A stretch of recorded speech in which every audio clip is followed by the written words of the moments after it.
It's hard to argue reparations biblically. The Bible speaks more to restitution than it does reparations.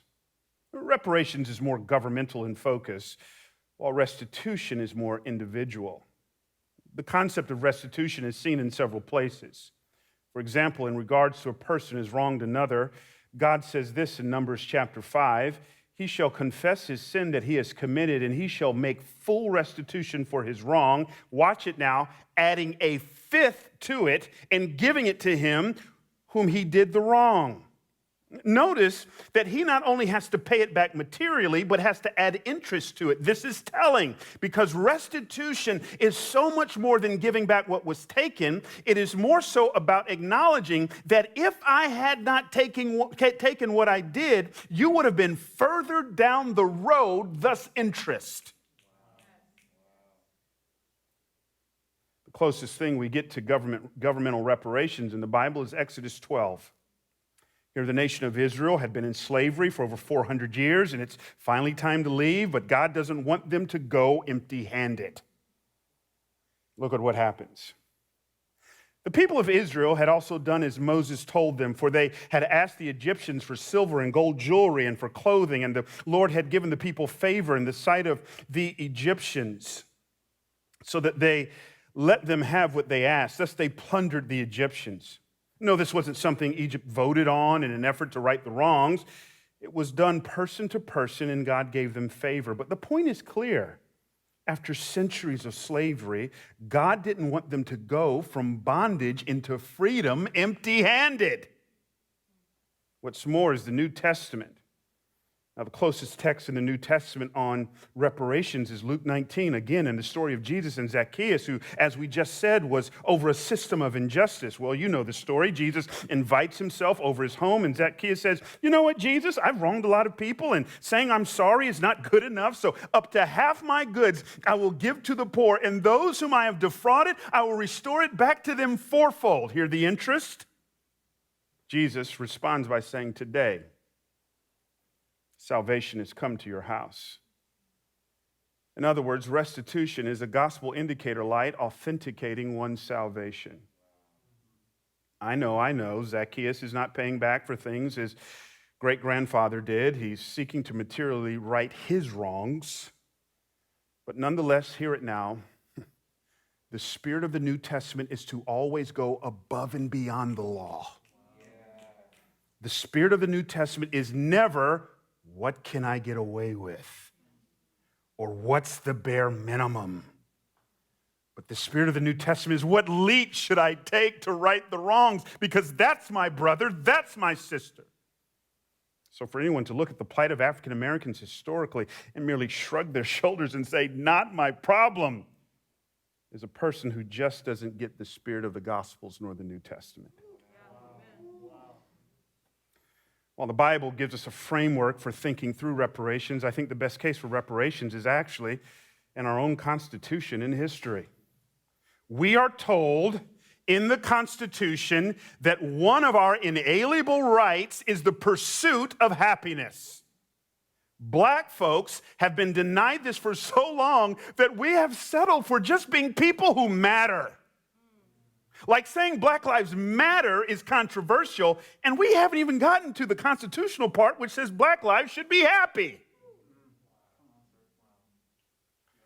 It's safe to say that African Americans have been denied the pursuit of happiness since day one in this country, which is our constitutional right. We can call history to bear witness that African Americans should have reparations.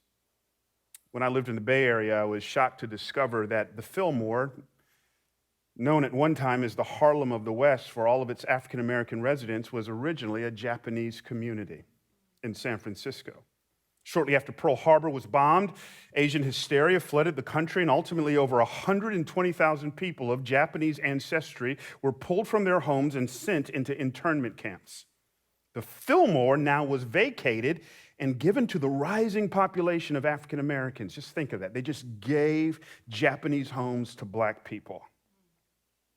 Some years later, our country acknowledged our wrong done to the Asians and paid out $1.6 billion to the Asian community in reparations. In 1946, our government established the Indian Claims Commission to hear grievances from Native Americans over lost territories seized by our government. Ultimately, the government paid out $1.3 million to tribes and bands. Yet for some reason, when blacks talk about reparations, it's all of a sudden controversial. It shouldn't be for many reasons. The primary one being our government actually began the process of reparations with African Americans. As the Civil War was ending, Union generals were having a conversation with the African American community in Savannah. Coming out of that discussion, it was decided to take the over 400,000 acres of land seized from the Confederates and give it out in 40-acre allotments. This became known as 40 acres and a mule. This was a stunning act, way ahead of its time. Sadly, not long after this order, President Andrew Johnson, Lincoln's successor, overturned the order and returned the land back to its original treasonous owners, the very ones who declared war on their own country. Just think about the power and healing that could have come had we stuck to this reparations plan. So how are we as Christians to respond to this? What does it mean to think and behave Christianly when it comes to reparations? This is going to be controversial. As an African American follower of Jesus, the gospel would say that I should not depend on reparations for me to forgive you. If God says in the law that sons are not to pay for the sins of their father, then I should not let what your ancestors did to my people to hinder me from coming to the table in true reconciliation with you. But on the other side of the table, the gospel should push you in different ways. It should push you to say, whatever it takes to right the wrongs, then I'm up for it. What does this mean? 2 examples. I have a white, Jesus-loving friend of mine who has done really well in business. He began to look around at all the racial turmoil and then at himself and felt as if white privilege had caused him to advance as far as he had in our society. Moved by this and the plight of African Americans, he decided to set up a reparations fund where he has donated a lot of money and in inviting his white friends to contribute to that fund as well. This isn't forced, but simply if you want to give.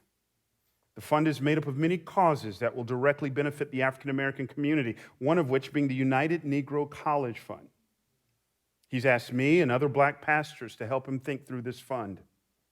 What would Jesus say to him? I think he would say, today salvation has come to your house. I have another wealthy white friend of mine. I promise you all my white friends aren't wealthy.